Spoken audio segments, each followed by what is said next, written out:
আন্তর্জাতিক পর্যায়ের নানা সম্মেলনে গাজা ইস্যুতে আলোচনা যেমন অব্যাহত রয়েছে, তেমনি চলমান রয়েছে নিরীহ গাজাবাসীর ওপর ইসরায়েলের অবিরত হামলাও। মঙ্গলবার রাতে ঘুমন্ত ফিলিস্তিনিদের ওপর বৃষ্টির মতো বিমান হামলা চালিয়েছে নেতানিয়াহু বাহিনী। এ ঘটনায় বেশ কয়েকজন হতাহত হয়েছেন।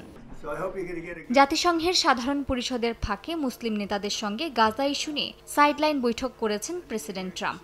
এতে অংশ নেন কাতার, জর্ডান, তুরস্ক, পাকিস্তান, ইন্দোনেশিয়া, মিশর, সংযুক্ত আরব আমিরাত ও সৌদি আরবের নেতারা। আলোচনাটি সফল হয়েছে বলে দাবি করেন ট্রাম্প। পাশাপাশি ইসরায়েলও শিগগিরই আলোচনায় যোগ দেবে বলে আশা প্রকাশ করেন তিনি।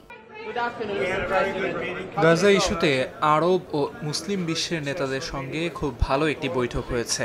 আমি মনে করি ইসরায়েল ছাড়া মধ্যপ্রাচ্যের সব বড় খেলোয়াড়দের সঙ্গে এটি একটি সফল সভা ছিল। পরবর্তীতে ইসরায়েলের সঙ্গেও আলোচনা হবে। এদিকে ফ্রান্সের প্রেসিডেন্ট ইমানুয়েল ম্যাখো বলেছেন, যদি মার্কিন প্রেসিডেন্ট ডোনাল্ড ট্রাম্প সত্যিই নোবেল শান্তি পুরস্কার জিততে চান, তবে তাকে গাজার যুদ্ধ বন্ধ করতে হবে। নিউ ইয়র্ক থেকে ফ্রান্সের BFM টেলিভিশনকে দেয়া এক সাক্ষাৎকারে ম্যাখো দাবি করেন, ইসরায়েলকে যুদ্ধ শেষ করার জন্য চাপ দেওয়ার ক্ষমতা একমাত্র ট্রাম্পের কাছেই আছে। জাতিসংঘের এক প্রতিবেদন অনুযায়ী ইসরায়েল গাজায় স্থায়ী শান্তি প্রতিষ্ঠা ও দখলকৃত পশ্চিম তীরে ইহুদি সংখ্যাগরিষ্ঠতা নিশ্চিত করতে শক্তপোক্ত পরিকল্পনা গ্রহণ করেছে। প্রতিবেদন অনুযায়ী গাজার করিডর ও নিরাপত্তা অঞ্চল ধ্বংস করে ইসরায়েল 2025 সালে জুলাই পর্যন্ত গাজার 75% এলাকা নিয়ন্ত্রণ সম্প্রসারণ করেছে। মালিহা সুহরওয়ার্দী, সময় সংবাদ।